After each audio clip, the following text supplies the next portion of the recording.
Fala pessoal, aula de hoje a gente revisa os aspectos fundamentais da repartição de receitas tributárias e aprofunda o estudo sobre as formas de transferência e sobre o artigo 157 da Constituição Federal. Bom, para compreender bem o contexto e a necessidade de se repartir as receitas tributárias, a gente tem que considerar fundamentalmente três elementos: o tributo como receita derivada, a outorga constitucional do poder de tributar e a forma federativa de organização do Estado. Partindo-se do pressuposto de que os tributos são receitas que provêm do constrangimento sobre o patrimônio particular e são considerados dessa forma receitas derivadas, é possível ter uma noção da importância da arrecadação para o financiamento da atividade estatal. A Constituição Federal, por sua vez, através de suas determinações, gerou um descompasso entre a competência tributária e a atribuição de gastos públicos. Em outras palavras, seguindo aquilo que estipula a Constituição, determinados entes estariam, em tese, obrigados a gastar mais do que poderiam arrecadar. A solução, diante desse problema, foi a repartição de receitas tributárias, instituída com vistas à correção de desequilíbrios verticais e horizontais entre os entes da federação. Bom, em resumo, a gente sabe que, entre os entes federados, existe um desequilíbrio na arrecadação, ocasionada pela outorga desproporcional das competências tributárias. Um exemplo dessa desproporção é o número de impostos federais, que são 9, em comparação aos estaduais, 3, e aos municipais, que são 3 também. Diante de tudo isso, o legislador instituiu a repartição tributária das receitas, onde cabe à União repassar parte de suas receitas para os estados e Distrito Federal e à União ou aos estados repassar parte de suas receitas, aos municípios. A gente percebe, portanto, que as transferências de receitas ocorrem sempre do governo de maior nível para o de menor. A transferência das receitas tributárias a serem repartidas pode se dar de duas formas, direta e indireta. Na transferência direta, o ente beneficiado recebe diretamente os recursos. Já na forma indireta, por sua vez, as receitas distribuídas integrarão um fundo que será repartido posteriormente.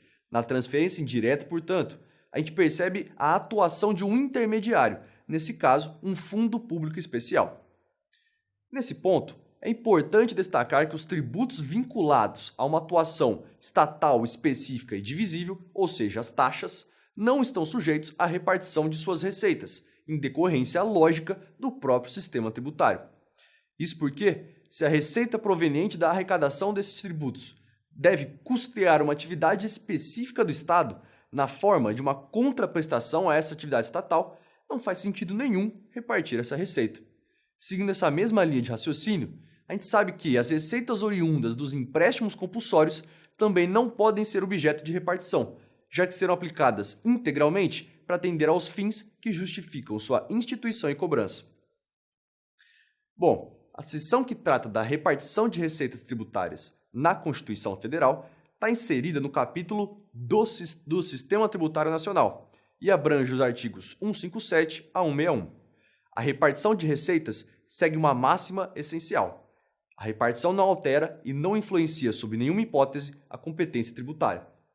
Dessa forma, como a repartição de receitas não altera nem influencia a competência tributária, o ente federativo que detém a competência pode conceder incentivos fiscais sem que a regra de repartição seja invocada como uma restrição. O artigo 157, inciso 1º da Constituição, determina o seguinte: pertencem aos Estados e ao Distrito Federal o produto da arrecadação do Imposto da União sobre rendas e proventos de qualquer natureza, incidente na fonte, sobre rendimentos pagos, a qualquer título, por eles, suas autarquias e pelas fundações que instituírem e mantiverem. Bem, esse dispositivo determina que 100% do imposto de renda retido na fonte pago aos servidores estaduais e distritais, além das autarquias e fundações, serão repassados aos estados e ao Distrito Federal.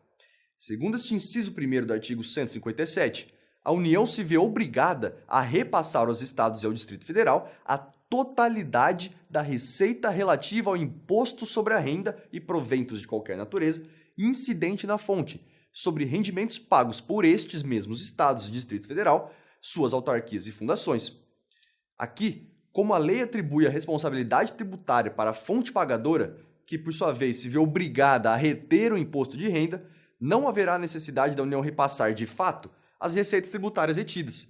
Isso porque, na prática, os estados e o Distrito Federal, bem como suas autarquias e fundações, efetuam a retenção de referido imposto naturalmente, já no momento em que pagam seus funcionários. Já o inciso 2º desse mesmo artigo 157 determina que 20% do produto da arrecadação do imposto que a União instituir no exercício da competência que lhe é atribuída pelo artigo 154, inciso 1º, pertencem aos estados e ao Distrito Federal. Em outras palavras, caso a União institua impostos residuais, 20% de tudo aquilo que arrecadar em decorrência da aplicação desses impostos será destinado aos estados e ao Distrito Federal. Os impostos residuais previstos no artigo 154, inciso 1º da Constituição, são aqueles instituídos por meio de lei complementar, não previstos na nossa Carta Magna.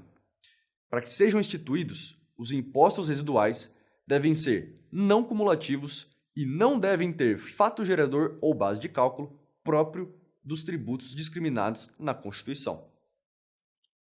Bom, pessoal, por hoje é isso. Obrigado e até a próxima.